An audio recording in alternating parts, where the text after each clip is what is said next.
And welcome back to another episode of Talk Fiber to Me, baby.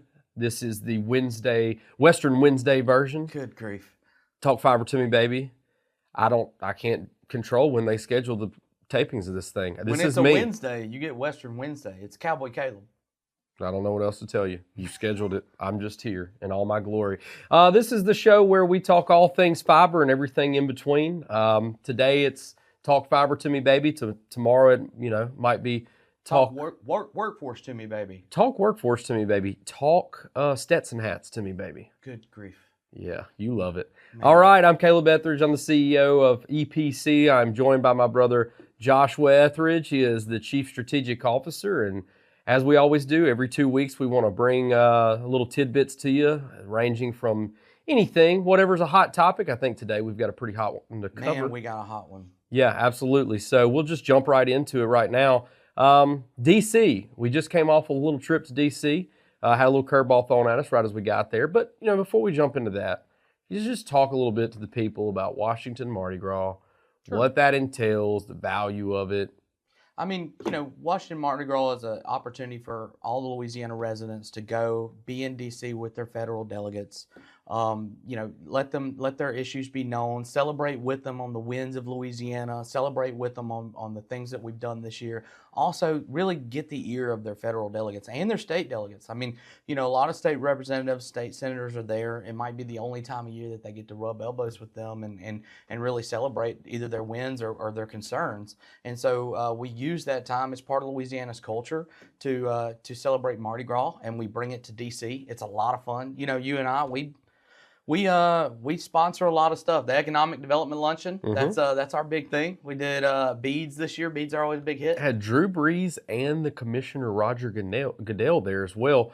That was a deal. Yeah, I mean, like having them sitting up there doing a Q&A. Of course, the Super Bowl this coming weekend's in New Orleans, and so having Goodell up there and Drew just the governor beside each other. The governor, the whole, everyone there. Speaker of the House Johnson. Right. All right. Just go through them. Man, they were all there. They were all on stage at some point. Yeah, it was really. Names. It's a really fun event. It's a really fun sequence event. One thing that was really interesting about this particular year is that it was preceded that weekend before by presidential inauguration. Same week. So we got there on a Sunday. Inauguration was the next day. Yeah. The whole town was shut down. Had to walk everywhere, and even some places you couldn't walk. Then Washington Mardi Gras, it started that Wednesday. Mm-hmm. And so we had basically our entire delegation in there, plus we had the inauguration going on. It was just event after event. Yeah, and let me just say, like, you talking about memories, being in the Capitol Rotunda there as the Honorable President Donald J. Trump was getting inaugurated, standing up there next to him as he swore in. For those of you that don't know, we had a picture created with Caleb in his cowboy hat. I was in there too, but nobody saw me because he's wearing a cowboy hat. We were there. Yeah, we were in D.C., but we weren't in that picture. But my grandmother called me and she was like, I can't believe you got that close to the president. I think she was more impressed with Elon Musk. So she was just like, Elon's back there too. I'm like, Nana, what do you know about Elon? We got to find that picture and put it up for the people. We'll get it. We'll get them to stick it up on the screen. It's an excellent picture. I mean, just being a part of that. No, we weren't in the Capitol Rotunda. We did not make the short list, but we got to be up there. It was once in a lifetime experience. It was rather cold, but still, just the energy around town, walking around, dipping into the different hotels and the watch parties. It was a really cool deal. Mm-hmm. And then comes Tuesday. Tuesday came with a bit of a curveball for those of us in the fiber industry. Yeah. The executive order was signed that said stop everything federally funded, freeze it all, right? And then chaos ensued. Unfortunately, Bead was attached to which one was IIJA. Yeah, which was a Democratic piece of legislation. Well, it was bipartisan. It was bipartisan. There were some people from across the aisle that voted for it, but largely a lot of EPA, red tape, regulation, DEI shoved into some things that the current administration feels like they need to start peeling some of that back. And so, hey, we're going to pause disbursement of funds and we're going to start reviewing everything. Well, unfortunately, Louisiana sits at the goal line with a signed order, final approval from the NTIA for broadband for all. And we are ready to build, and dollars have went into investment. And there's just going to be a lot of repercussions and a lot of small businesses that's going to be put in a particular hard spot if these funds don't get through. So talk a little bit about kind of what that message looked like, kind of some of the people we put it in front of, because again, a change in agenda for us. We started dipping into offices all through the Cannon building. We were in the Cannon building for a day. All day long. All day. Trying to get our legislators to hear us. But we talked to Congressman Troy Carter, and then we had a chance, which he's on the telecom subcommittee. And then we had talked to Julia Letlow, who's on appropriations. We talked to Speaker Johnson and his chief of staff. And then we went on to talk to Kennedy's office, and we spoke with just pretty much our entire delegation. Cassidy's office, which Cassidy voted for the IIJA. He was one of the votes that actually made it happen. And so we had a chance to talk to them about the repercussions of just a pause, not necessarily a reevaluation of the whole program. And there's really two facets to that. It's like, a pause for Louisiana is a big deal. A pause for the rest of the U.S. or the other 21 states that's at that almost to that same level. They're at their final approval stage. Well, let's back up and talk about that for a half a second. Okay. So Bead ran at the state level. The feds came in, said, here's the guidelines. You got to kind of frame it like this, but largely in part, we're going to leave it up to the states to run their own competitive grant processes. You know what technologies are best. Run those processes, award your winners, take all that packet back up, send it back up to us. We will give it final approval, and then you can start breaking ground. That's right. There is a lot of states that are at different periods along that process of all the things that needed to be done. Louisiana was the very first to complete all steps of process, award their internet service providers, and send that up to the NTIA for grant final approval, which we received along with then Nevada and Delaware. That's right. And so you have this dynamic where a pause really doesn't affect someone like, say, a Texas very much, because they're not even awarding their grants. So for them, a little bit of a pause. There's not a lot of money that's went out yet, and investing in the build. Louisiana, on the other hand, along with Nevada and Delaware, we got internet service. We got $1 million worth of material sitting in our yard, which somebody went to probably a bank and got a loan for. That's right. We've hired folks to build this stuff, and now we're getting a pause. Yeah, I mean, a long time ago, I was in Louisiana. I was down at the capital of Louisiana, and they asked me, what could we do as a legislature to help get you guys across the finish line? What can we do to really get this rolling? And I told them, I was like, don't stop. These pauses are really hard on these manufacturers. They're really hard on logistics for ordering materials. They're very hard on the workforce. You're asking me, and you're talking about me, and talking about you. EPC, we went and created a workforce program with LCTCS to train people on behalf of this rollout. I mean, it's $150,000 that just you and I have invested in that program. And we got recognized by Congress for a great example of a public-private partnership on that. And so we invested our time and our money into creating a workforce, and then to come out and say, hey, we've got everybody in line, we're ready to rock and roll, ready to turn dirt, and to say, like, well, hold on, we're going to reevaluate it. What happens if it gets reevaluated? Like, what do we do with these people? Now we got to go find private jobs to put them on, but we could probably do that. We can make that turn. But the question is, what did it cost me? What did it cost these ISPs that hired consultants, hired grant writers, hired feasibility studies through design firms, our design firm? We've done how many feasibility studies? I mean, I can't even tell you, from people that didn't even win. What about the people that did? Now we're doing permitting and stuff like that. I mean, there's tons of money and lawyers and all kinds of stuff spent right now to get us to here. And so now we're sitting, and what is time? It is money. Money, all day long. So as long as we're paused, we're talking about a 90-day pause. Who does it hurt the most? Well, it hurts the banks. It hurts the ISP that went to the bank to get money.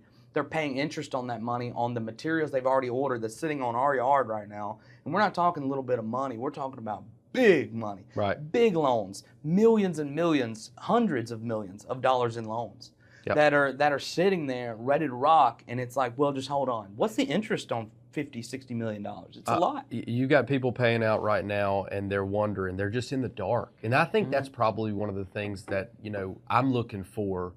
And it might be one of the more frustrating pieces of this entire deal is, what we found ourselves in D.C. was we were on the receiving end of a lot of phone calls asking what we were hearing. You know, and at the end of the day, we're the contractor that puts in the fiber. We're the rubber meets the road. Two hillbillies, really. Two rednecks. A guy like wearing a cowboy hat. Yeah, you're talking to the guy with the cowboy hat, asking him. I mean, I know I was next to DJT just like a few days before that, and you think I've got a lot of stroke, but I'm not any more, knowledgeable what's going on than they are, and so it feels like things were kind of in reverse.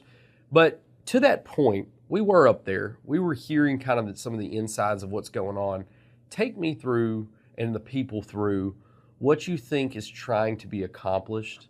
You know, there is DEI in there. There is a lot of EPA regulation in there. What do you think that the new administration is trying to get accomplished with, in a pause, a review?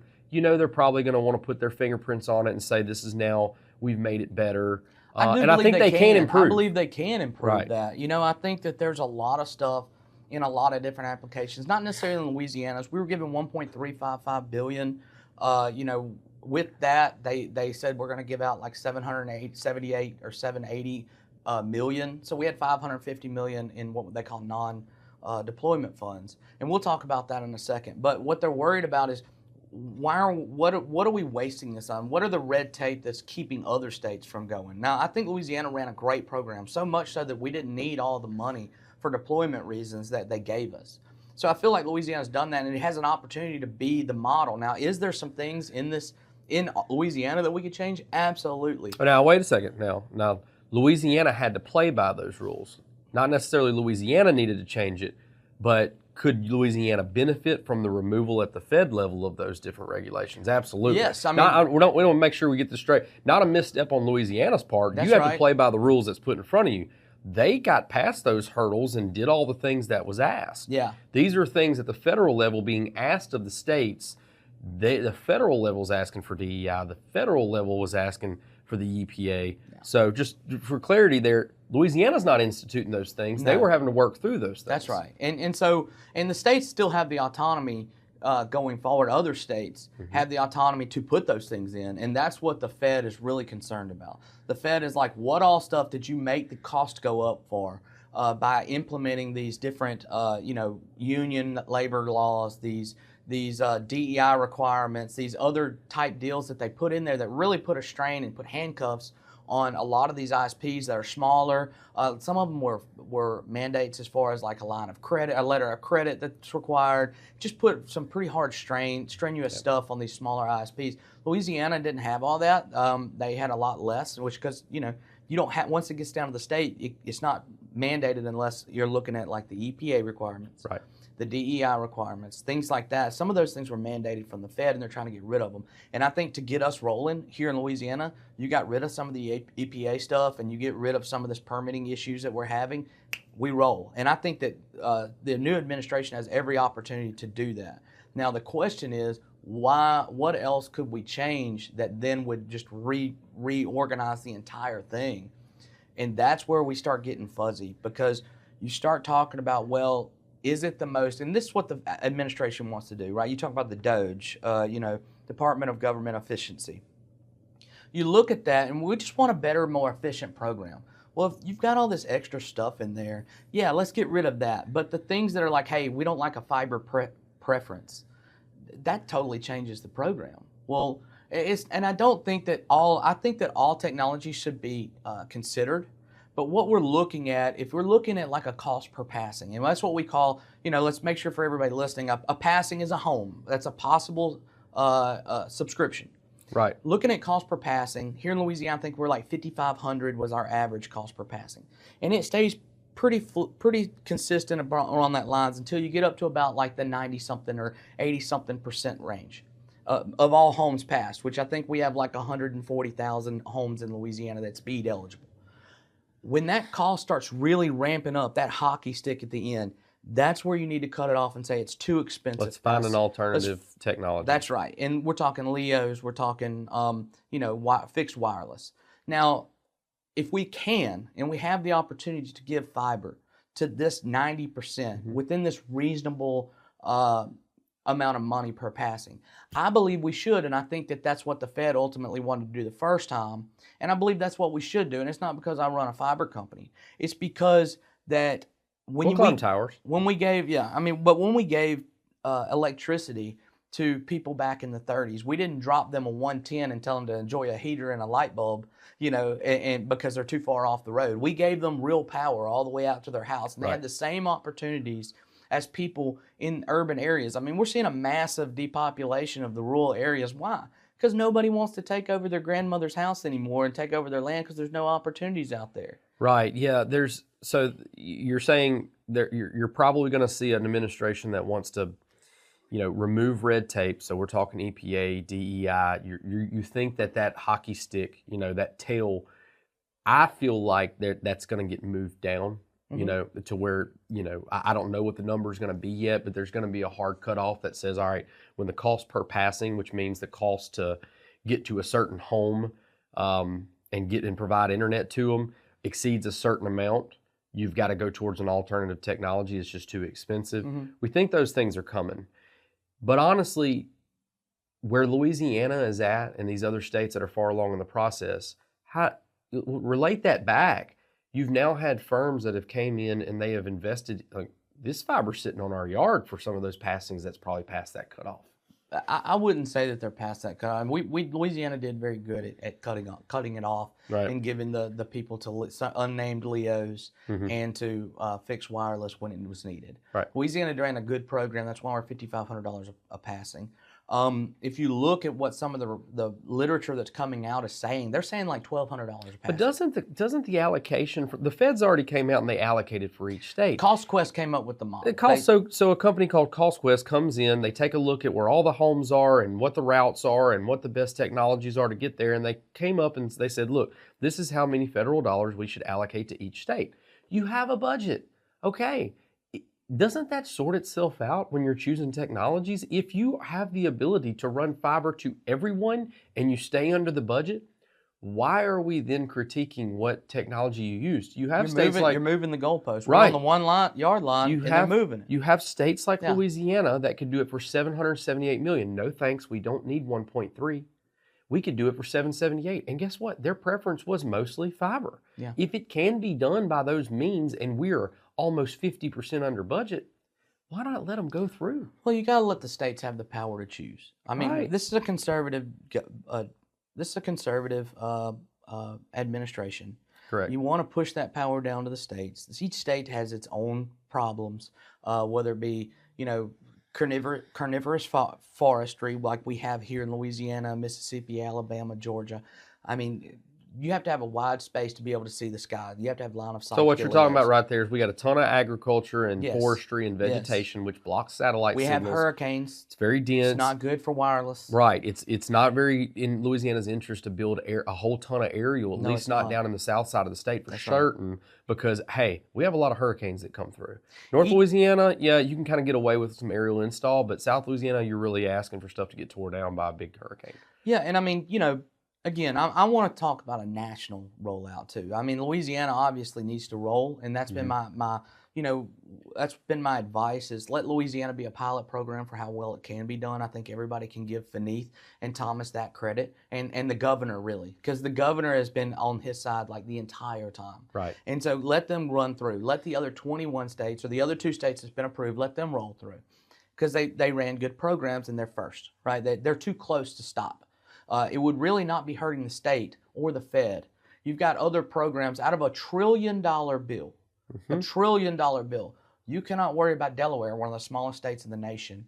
You can't worry about Nevada, which only got $700 million or something like that. You can't worry about them when we got 47 other states that we could be making an impact on.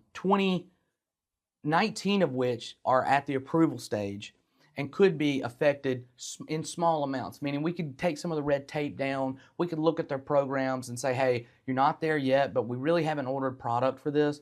And let's talk about ordering product here in a second. We'll get to that, but you don't stop them. Have you ever seen a government program where it's came in 40% under budget? No. We have a government program right now that ran a competitive process, and why are we combating this entire thing? It's because nobody trusts the spending of the government. We have DOGE because they think that the government needs to start spending our tax dollars more efficiently. Yeah. Now you have a poster child for a program that ran where a state was allocated $1.3 billion. It managed to get You say what you want. When it comes between other technologies and hardline fiber, it's the Cadillac. We have managed to mostly put out the Cadillac of service, gig up, gig down in most all applications. And it's the most traceable dollar you've ever seen. In government. Nobody knows usually in government where one hand, that money went out, we didn't know what contractor it wound up going to or what it ever went to affect. You have a traceable dollar that goes straight from the taxpayer through a competitive grant process, and you can watch that dollar and trace it all the way down to the home. Audit systems. You can trace that dollar all the way down to the home that it's going to provide internet to. This should be we have to do certified payroll for anything. This should be the hill that you stand on and shout, look, we can do things transparently and 40% under budget. And instead, we are penalizing a state and saying, this shows the wastefulness of the entirety of the program. No, it shows that you're running a good program that you're likely going to come in under budget on, and it's going to be something for you to stump on as a government program that was efficient, which I thought was the whole point. It is. You're totally right. You hit on the head. Let's talk about some of the people that invested in this. Right? We were talking about the millions of dollars of stuff. What about BABA? What is BABA? Tell me about what BABA is. Yeah, it's Build America, Buy America. It basically is a stipulation that says that the things that you're going to stock these internet networks with, the equipment that you utilize, where the fiber comes from, the conduit, you're not getting that from China, you're not getting it from overseas. Every component, every part of it had to be built in America and bought in America to support local American business. That is also a humongous piece, and we've still managed to come in under budget. I know, and so here's the thing. You ask the American entrepreneur to go out, source polyethylene, right, the PE. To build the conduit. To build the conduit. Extrusion machines. So it's to make the conduit. To make the conduit. Your fiber building and threading machines. You're looking at warehouses to stock millions and millions of feet of fiber. Hand holes, you're looking at electronics, all of which had to be built in America by America, right? So here's the thing, that was at a premium because as we know, we could buy things from Temu and it comes in, and we can get it, even logistically speaking, we can have it shipped here. And this hat actually came from Temu. Nice. Hey, you can't tell it, sir. It looks great. Yeah.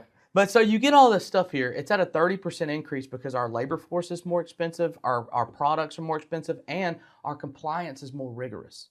Right, so we went through all those stages. We have all this stuff on yards of manufacturers. They're ready to rock out. The only place they can give it to, honestly, in a global scale, is through the bead because it requires it. Right. If you don't require there's no market for it. There's no market. It's 30% higher, 20% higher. Yeah, twice as Can't get rid expensive. of it in a fire sale. No, you will lose on it. Yeah, and so thanks, American entrepreneur, for really going through those hoops to make something. And sticking your neck out for something we told you that we were going to pay you for. Yeah, thanks. It's tough. Look, I want to make sure that everybody understands. Like we're conservative.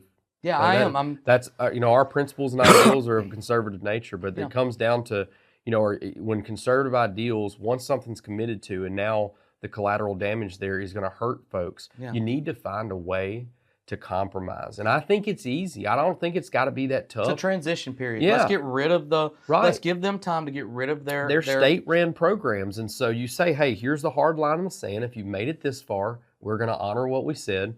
For those of you that haven't even started doing, your competitive grant process, just take a pause, hang on. We're going to recalibrate. We're going to have a new application with a different weighting scale, and there's got to be some compromises there because you're going to hurt people. At the end of the day, the folks that are going to suffer from this and is going to bear the brunt of this, unfortunately, is going to be your working class again. Because folks like you and I, we're lucky. We can pivot. There's other markets we can go into. It's not funded by this, but there's other companies out there.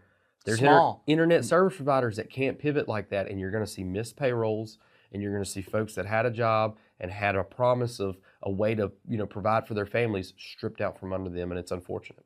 I agree with that. Talking about really what's going to happen. So Louisiana had NTIA approval, but NIST didn't give their approval. They're kind of like the purse strings of that department of the Commerce Committee. Right. So they didn't actually get NIST to sign off on it, and so now it's being held up in a full-on pause until Howard Lutwick actually approves it and says send it to the state.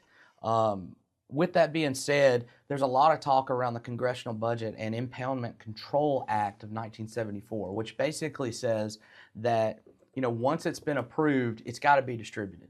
So, one of Rosen from Nevada was asking Ludwig during his confirmation deal, hey, are you going to honor the commitments that Congress approved? And that means, like, we've already said we're going to give these dollars and cents out to these states, and here's the amount of money we're going to give them. As long as they work within that amount of money, that's what we're going to give them.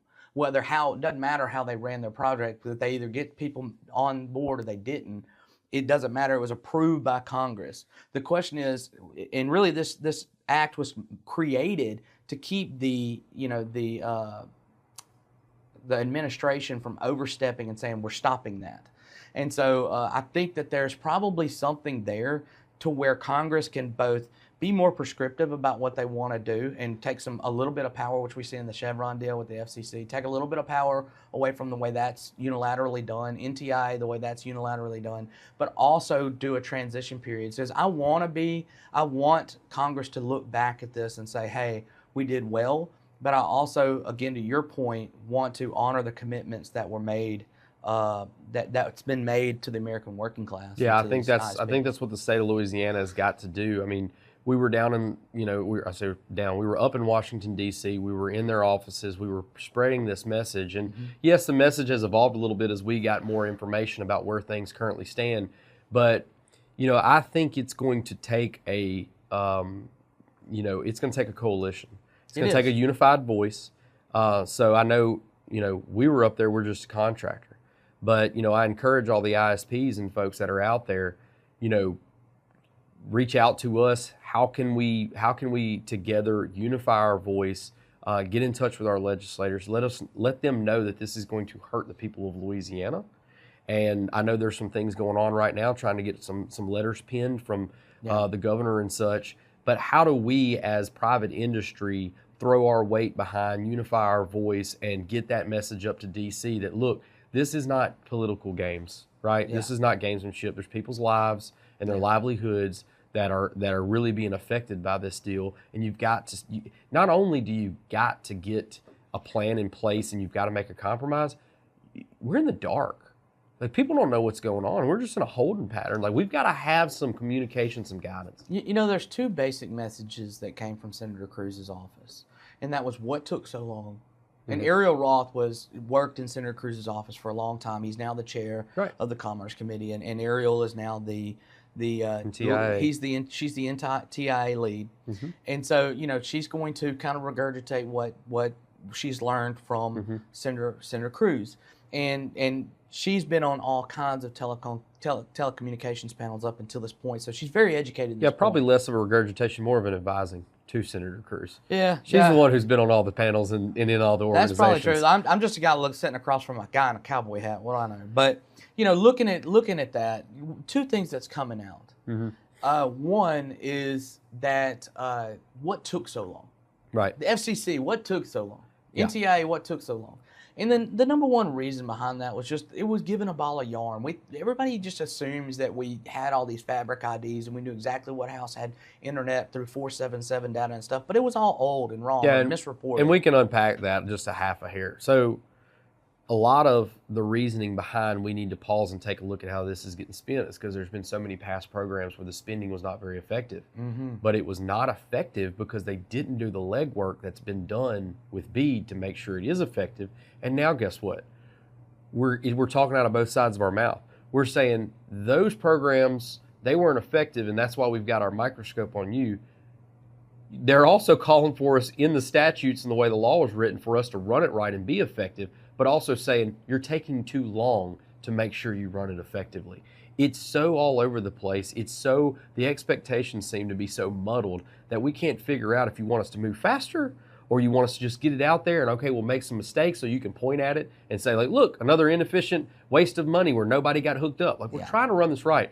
So that takes mapping of every home in Louisiana, then figuring out every state, but just keep it in the scope of Louisiana. So the state of Louisiana had to go through and map out every single house. Then they had to reach out and canvass the current internet service providers and say, what current speeds are you giving to these houses so they can understand whether Then they had to run tests to make sure they're not lying. They had to audit it. Yep. And so now we're making sure that we're creating a threshold that says if you are If you have no internet, you are unserved. That's a pretty simple one. But if you have X level of speed up and down, download, upload, that you're considered underserved, we'll get to you. Yeah. We're going to get unserved first, then we're going to get to you underserved. So there was all these pieces that we had to work through to basically create a map of who's got what as it goes to internet. So we make sure that we don't overlap these networks and inefficiently spend dollars. That's not fair to somebody like an AT&T who's already paid private dollars to build out to a home, and then we go give government dollars for competition to come in and build over them. I agree. So you have to do all these things and think about all these different things to run the program correctly. And now you're being pointed at from the same people that wrote that law that way to force you to do that, and they're looking at you going, what's taking so long? Okay, so that we've covered why it took so long. Right. That we're doing things right. There it was. In 48 seconds, there's why it took That's so a long. great explanation. Tell you didn't miss a beat. It must be the hat. It's the hat. It's the power of the hat. Hello? President Trump? He's doing good. No, it is. It's the hat. But you explained that.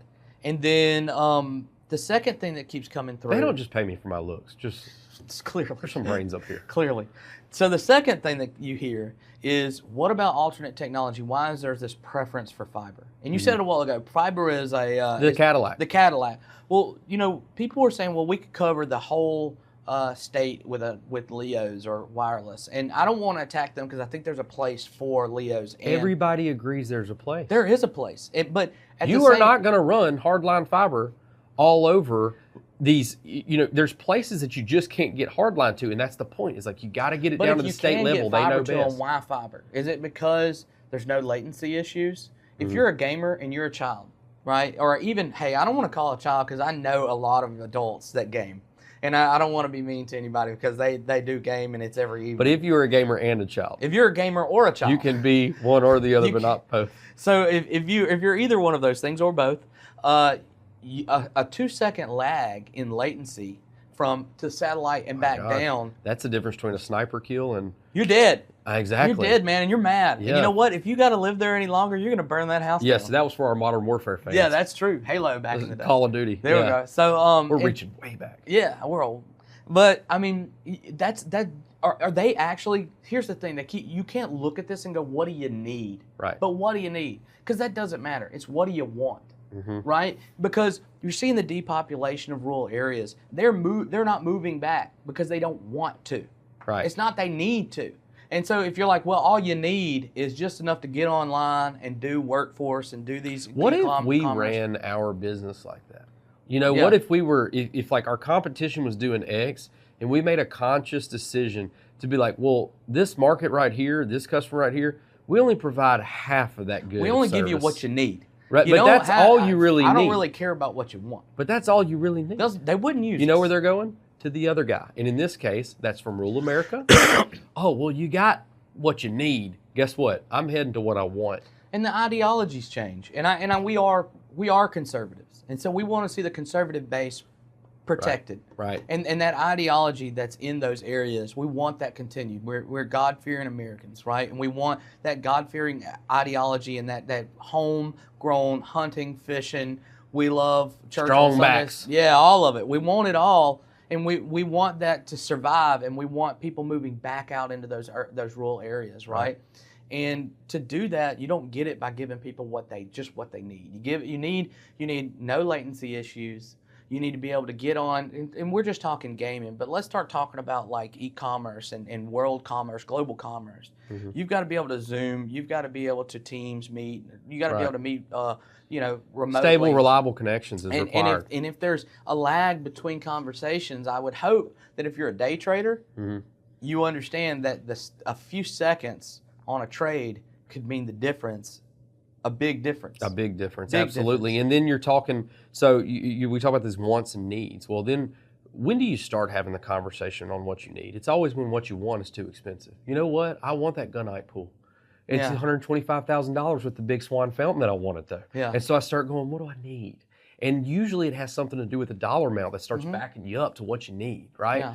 And so you can't really use that argument here either. You ran a program where you allotted me $1.3 billion, and I told you I only needed $778. You can't even get into the conversation about, well, That's really what you need. You can't have what you want because it was too expensive. Really? Because I'm 40% under budget.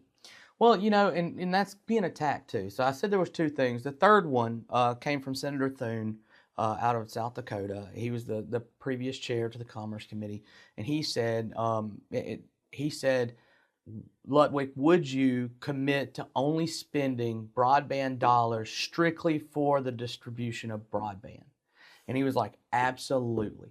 And so my problem with that is, I used the electrical example earlier.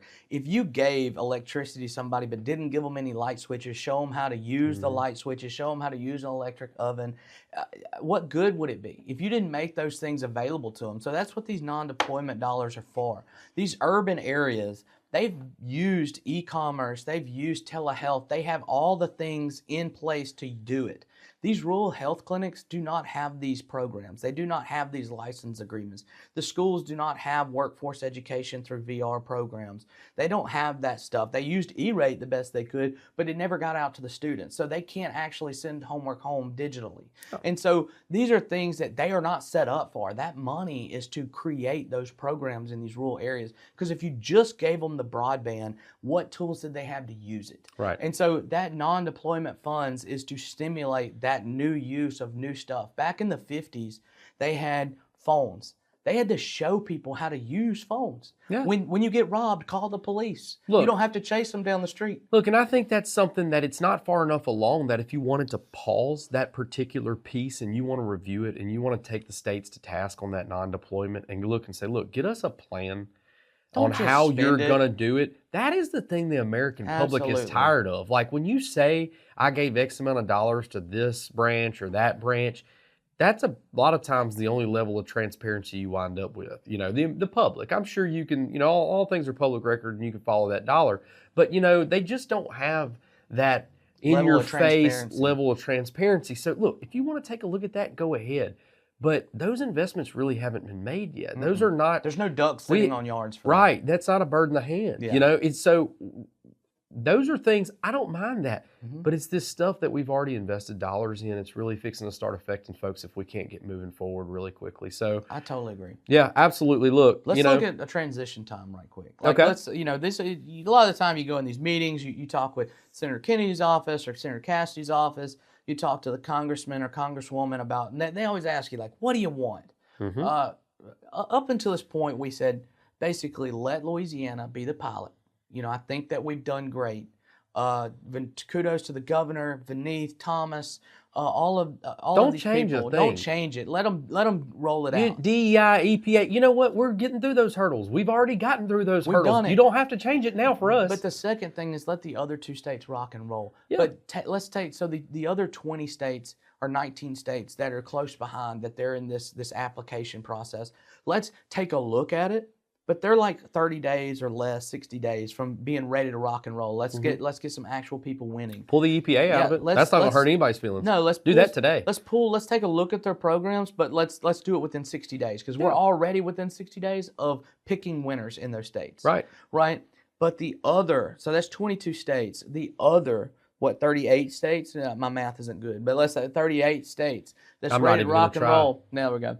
The other 38 states that's still in their kind of planning stages, let's really dive into those. Yeah. You know, sometimes you're doing more, you said it earlier perfectly, you're doing more damage to pause these first three states and to really hold these other states hostage than you would be to just quickly look at them and then give the first three a go. I would bet $50 million of our non-deployment funds, if you go back and look at this when it's all said and done, how Louisiana did it, you go change your other 30 states or whatever, remove your stuff and tell me how much cheaper it's going to be. And let's see how we did cost per passing. With your different technologies and all those things, I hope that it gets left at the state level and things aren't dictated to them. But however that shakes out, I would love to see how that all shakes out. The cost per passing across the board, give me the median average and then give me what Louisiana's was. And then tell me if we needed to pause things. I agree. I'd be willing to bet some of our non-deployment funds on it. Yeah, because I don't see any of that. Yeah. I mean, I get it. Well, I mean, you know, let's look at some of the things we have. We have Meta coming to Richland Parish. Right. It's the largest data center in the world by far. 100%. And you know, there's talk of others coming, and even a bigger They don't just one. build one. No, they build several. Yeah. When one comes, the big other three come. Yep. And then you start looking at these other what they call fringe centers. As the governor said, I'm sending all of them up to you. I'm sending all the data centers up to you. No hurricanes up your way. But I got a good story about the governor. He was Nate Bargatze. I met him at the Waldorf. And the governor, and I'd already spoken with the governor. He turns around and he says, "What do you want, boy?" And I said, "Governor, I'm just trying to get a picture with Nate Bargatze." So that's kind of my claim to fame. I've got 2 pictures with Nate Bargatze with the governor in the background. Oh man! But no, the governor's been so great to us, and he's been a cheerleader for us like this whole time. But he's got Meta here in Richland Parish, right? And he's got other data centers coming, I believe. That's rumor. Don't take that and run with it. I mean, I just believe that when you see one, you'll always see 3. And so with that coming, I wonder to myself, is the areas around it better off with hardline fiber? Right. I mean, because the thing is, you know, one of the things that brought up yesterday in the Federalist interview with Ariel, I watched an hour-long panel with Ariel talking, and she talked about USF, which is Universal Service Fund. A lot of that is talking about, like, how do we sustain these networks after they've been built? Well, it's like almost like a tax over the top for a long time. I do believe I don't know that she disagrees or agrees, because I couldn't follow 100%. I'd love to hear her output or her input on it, but could USF help fund the maintenance in these areas for some of these broadband deployments? Ooh, we don't have to get in that USF talk. Well, I mean, I'm just, you know, that's a question maybe for another day. Yeah. But I think that the sustainability of these networks and the opportunities for these areas to really flourish over time is looked at through not necessarily USF, but just all the things that are coming. Could they help play a proponent in that? I mean, like we're talking about sustainability. You look at RF and LEOs and stuff. We don't know the length of time on that technology. We don't know what the lifespan is on LEOs right now. Like, we're going to change out that technology every so many years. We don't know. And with RF though, we do. We have a good historical track record on it, and even the last year they've changed leaps and bounds. Right. But that means you're constantly changing out technology. And that's a big market for the people that sell you the equipment. It is, but with fiber, it's a lot. We have a lifespan of 50 years. Oh yeah. Right. So I mean, you're looking at a much more hardy network, and that's why I bring up the USF is because, you know, you're looking at the lifespan. You don't have to spend money on that, but what you can do is help sustain it over time. The merits are there for hardline fiber, but again, it goes back to that. That's our values, and that's our state's values. We have hurricanes, so we don't like it really in the air, especially not down in the southern part of the state. We prefer underground. And we prefer hardline fiber. And we've done it under budget. I mean, all the merits are there. Let the states decide what they're going to do. Stay out of it. I mean, if you want to pull out some of the red tape, I'm fine with it. But we can't handle a pause, and we can't handle, you know, it's just wild to me. We have a conservative administration up there. And I get it. They're wanting to root out, you know, this inefficient spending. But I don't want to cross the line of where we're kind of violating our other set of ideals, which leave the power at the states. Yeah. The states know best. They know what best technologies are suited for their states and their terrain. Yeah, I agree. And I think you gave them a budget. Let them work within it. Yeah. And then you created the budget. It's not like the state came up with the budget. Right. I mean, you hired a firm. The firm came in and evaluated it. Yeah. This is the number they came up with. Right. And then we did it cheaper, for 40% cheaper. So that's the message. I think we gave plenty of talking points and ammunition to anyone listening. I hope people do listen. There's going to be a lot of people going, why? I thought we were talking about it. We put out, you know, EPC itself, we put out messaging saying it's coming. We're ready to rock and roll. You're going to get it. I mean, follow through. And now we're out there lobbying for all the ISPs. Every single one of them. We're lobbying for everyone. We're lobbying for you. We're lobbying for you. And honestly, if you call me up and be like, hey, I agree with you or I don't agree with you. I don't care. One way or another, just call me. Well, that was my thing. I wanted to, what's the call to action now? We gave all the ammunition we could come up with. I'm sure hearing their side and their input, we could come up with some other great points. But what are we going to do with it? Well, we have to thank the governor for taking the time to write the letter. Right. He wrote a letter day one when we heard about this. I mean, we were still in D.C., and that's one of the reasons he probably said, what do you want from me, boy? I mean, that's probably like... He's heard enough from us. He's heard enough from me. He doesn't want to hear from me anymore. But, you know, he went out on a limb and said, let them do it, right? We believe that there's some changes to be made, but you need to get it out, right? We're asking him again to go out on a limb and leverage his relationship with the president, Right. and say, hey, we're a red state. We believe in you, President. We love President Trump. We voted for you out. We just completely voted for you. But what's fair is fair. But what's fair is fair. And so what we're asking of our ISPs is that they build a coalition to talk to the governor, make their issues known, resound what we're saying right now. Like, say it again. Bring us your points. Bring us your points. We'll send it to the governor. Right. Let Vineeth and Thomas take that to the governor. And then let's start a small coalition. I believe I would love to ask right now, Governor Sanders in Arkansas, Glenn Howey in Arkansas, can you guys join this coalition? Can you join a coalition? Senator Wicker, you were there on the chair of the Commerce Commission, Commerce Committee. I believe that you also would believe in this run, and I believe that Sally Doty would also believe in this run. I think if we make our voices known, that we want the states to decide, and we want to work within the programs that you guys decide to work within, and we want to choose the preference to technology that we can use for our people. I think that if we all come together and we create a coalition and we send that to the president and to Mr. Lutwig, I believe that if we sent all that to him, he would take that, and he seems, to the best of my knowledge, and so does Senator Cruz, a very well thought out individual that wants only the best for the states and wants only a great nation to proceed. And so I think if you put that one voice in front of them and saying, we're with you, but we also believe this way, that we'll get something across. I believe that we have people in those offices that'll take a common sense approach. I just think they need to hear us. Yeah. And to echo that point, I think the movement is reach out to us. 318-750-2011. That's the office. Ask for Josh or Caleb. Shoot us an email. We'll put our emails up on the site where you can get a hold of us. Reach out to us. We would like to hear y'all's thoughts as internet service providers, as other contractors, as other folks that have just invested in this space that now this is at risk. We'd love to hear from you. I know Connect LA would love to hear from you. Really, man, I love that you brought up other contractors. Right. We partner with other contractors all the time. Right. We have subcontractors whose livelihood, they go home with dirt on them every day.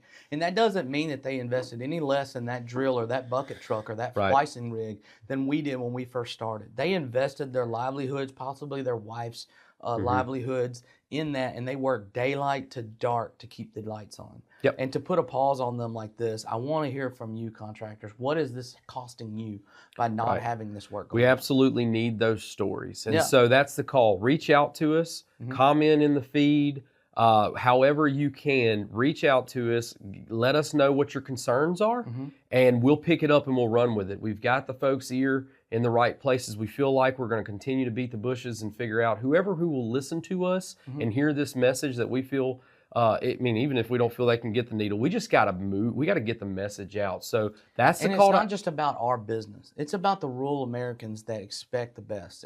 They expect and they deserve the same technology, the same effort that's given to these urban areas that they've been given for years. It's not about one person or one contractor or one internet service provider. It's about the people of Louisiana and the people in rural America throughout the United States that is going to be receiving these funds, getting connected to a world now where they can reach that telehealth, they can get those libraries and that education out to them. It's a resource. It's a resource that will enable this country. I fully believe it'll move the needle on our total GDP and all the different things that come with it, the economic stimulus that'll come with these builds. All those things have merit on their own. I'm sure the administration will find a common sense approach and a compromise, but they won't find it unless we raise our voice and let them hear us. They won't understand that it's a problem. And so that's the call to action. And look, I know we took up the entire segment on that. Yeah. But look, we're fresh off of it. It's a big deal. It's a big deal. We had to give a whole episode to it. Yeah, absolutely. So, again, any input you have, comment, reach out to us, give us a call. We'd love to hear from you. But, as we said, that's the third episode of Talk Fiber to Me, baby. We appreciate y'all coming on with us and hanging out and hearing us out. For Caleb Etheridge and Josh Etheridge, we will see you next time. Bye, guys.